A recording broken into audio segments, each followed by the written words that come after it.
Speaking of when it rains, it pours for the Edmonton Oilers, who are mired in just playing average hockey to start the season. Not only do they get smoked by the Columbus Blue Jackets last night, but on the first play of the game, they lose their captain, Connor McDavid, going wide into the offensive zone, gets tripped. It looks like his foot maybe jams into the boards a little bit. He leaves the game, does not return, and then flies back to Edmonton while the rest of his teammates fly to Nashville to continue their road trip. So any idea that this was just a precautionary measure, pulling him out of the game to be extra safe, he's going to miss at least one game. And now the question that has people like Trader Ryan in our chat scared, just how long could the Oilers be without their captain?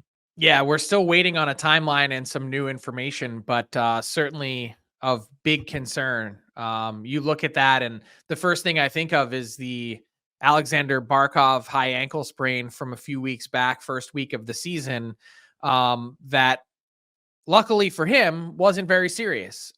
He ended up back in the Panthers lineup actually on Monday night. Unbelievable pass from behind the net to set up the Florida Panthers with a win before heading to Finland for the Global Series. And look, I think in a best case scenario, just based on what I've heard in the early going, that seems like that would be the best outcome.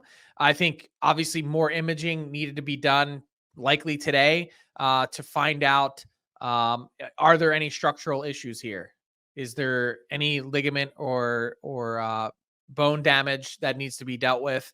And if not, what's the best course of action moving forward? So injuries like this can be tricky, certainly of big concern. And you mentioned from an Oilers perspective, this is why getting off to a poor start to your season can be really difficult to dig out from. Everyone's looking at this team, goals for 30th in the league, shooting percentage 32nd, being in the top 10 in those categories and actually leading the league in those categories for much of the last two seasons. You're thinking, okay, it's only a matter of time before the Oilers pull themselves out of this. Well, now if you take the best player in the world off the ice for any measurable amount of time, it just becomes that much harder to do, and the issue and problem compounds.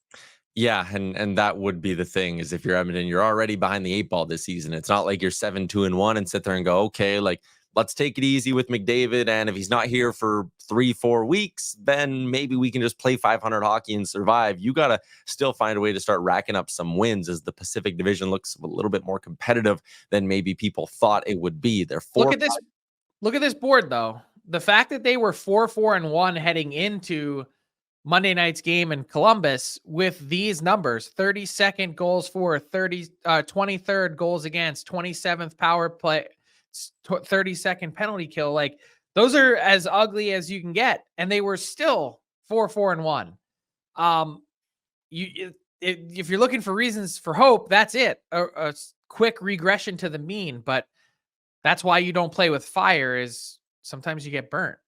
Yeah, and another thing too, I know Oilers fans are wondering when/who the recall will be from Bakersfield. Noah Philp, I think, a candidate. He definitely did a lot to earn that spot coming out of training camp. But also, if you're trying to inject some offense into this Oilers team that, as you saw, is 32nd in the league, I wonder if there's maybe a little bit of a thought of, could it be Matt Savoy, who has 4 points in 6 games down with the Bakersfield Condors. Back in 2020, when Connor McDavid missed, I'll say in air quotes, significant time, it was 6 games. Leon Draisaitl stepped up and had 12 points. The Oilers will also probably need some big heroic performances from Leon Draisaitl over the next little bit, with McDavid out of the lineup. Let's talk about... So one quick thing, that is what concerned me the most. You see McDavid go down 37 seconds into the game.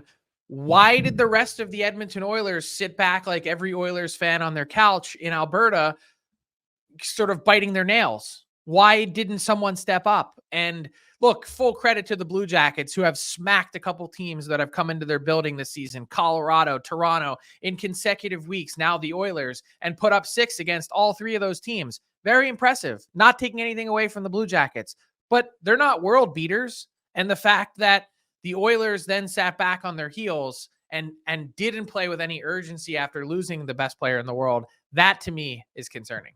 Yeah, there's having nothing, and then there's having whatever the Oilers had last night. I know it's the second of back-to-backs, but there's a long list of players who needed to be a lot better in that game, and in turn will need to be a lot better going forward for the Oilers to keep their head above water.